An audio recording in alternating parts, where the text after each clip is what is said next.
Good morning and welcome to another episode of Eat, Smoke, Drink. Nothing like a good whiskey review just before breakfast. Today I am reviewing something a little bit unusual. This is the Douglas Laing Old Particular. They've got these special, they call it the Spiritualist Series single cask. Obviously they're not going to release a line like this without making it something special. This is called the Balance. This is called the Balance 53.20% Islay whiskey. It doesn't tell you what Islay it is. They're not disclosing that, but on the brochure when they promoted it, it says an exceptional single cask from Islay, but we won't tell you who it's from unless you beg us. So we can deduct from that hint, it is Arbeg 14 years old, which is pretty novelty because Arbeg, when Ardbeg releases anything, it generally follows a massive cult following. I guess a cult following, shall I say. But when they release single cask, especially independent bottles, man, that's a hell of a bun fight right there. I mean, people will, people Hunger Games that shit. People will stab you in the nutsack to get a bottle of this. So I had to do that as well. I'm just kidding. I formally withdraw that comment. So let's get sniffing. Let's get sipping.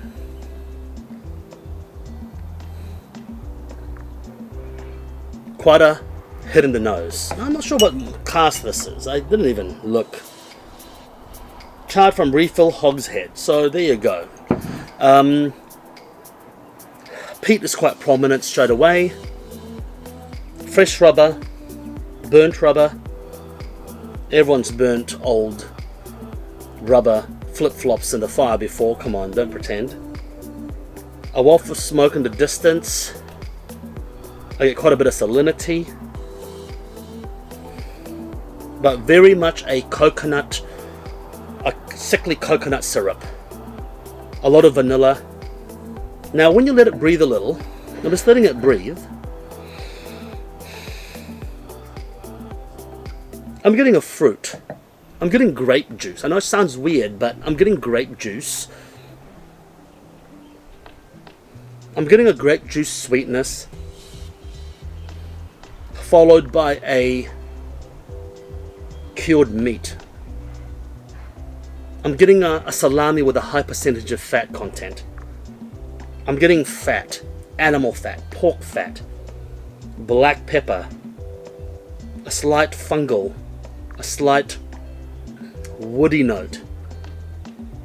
So definitely a hint of salami there. Quite sweet. A little bit of a floral bouquet, but not too much, but quite sweet. Then right in the end, I'm getting a bit of hot charcoal. You know those little Japanese grills where you put little skewers in? Let's pretend there are no skewers. The charcoal is just on, and you've got that not too smoky, but like a hint of charcoal smell. I'm getting a little bit of that. Very interesting on the nose.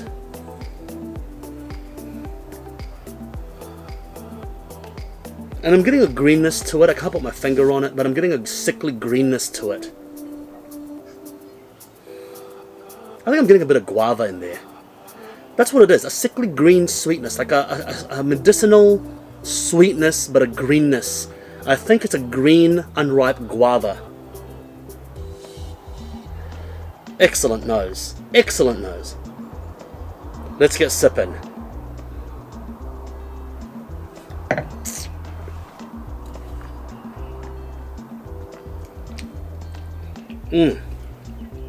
Wow. I'm getting 53.2 cask strength. That really is quite a confronting sensation in the mouth. Not overly confronting, but unexpected. I've had this before, I should have, but I've forgotten. That was months and months ago. So quite a confronting fire in the mouth, but quickly subdues and makes way for sweetness, savouriness, smoke, peat, rubber. Delicious dram. Delicious. I can tell you right now, delicious. The finish is lingering. The finish is long.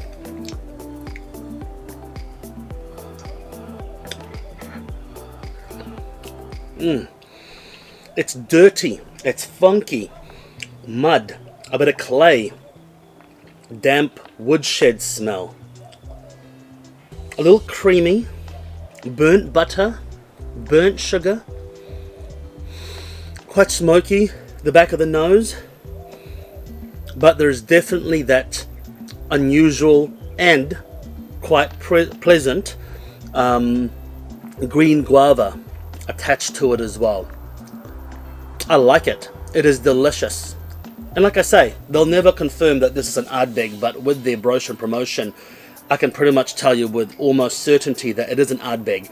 So as far as Ardbeg goes, this is not your normal Ardbeg. It's not your normal Ardbeg. The peat is not so overwhelmingly strong like your normal distillery bottlings of Arbeg, which is unusual in itself, because Ardbegs are known to be that. But single cask, that just shows you how much each cask can vary. The age 14 sounds like it's young, but most Ardbegs you buy are actually super young. So if you buy an Arbeg in a shop and it's under 10, it doesn't say 10 years old, then I can tell you right now it's probably 7 to 8 years old, right? It's sub 10 years old, because a 10 years old is a 10-year-old benchmark. And yes, you have the Arbeg 19 now, and yes, the 25 has just come out, but there's nothing in between that. There's nothing in between that. So you get the special releases that come out once in a while that may be that age. You get some independent bottles that can be that age, but this 114 is actually quite an old Ardbeg as far as Ardbeg releases go.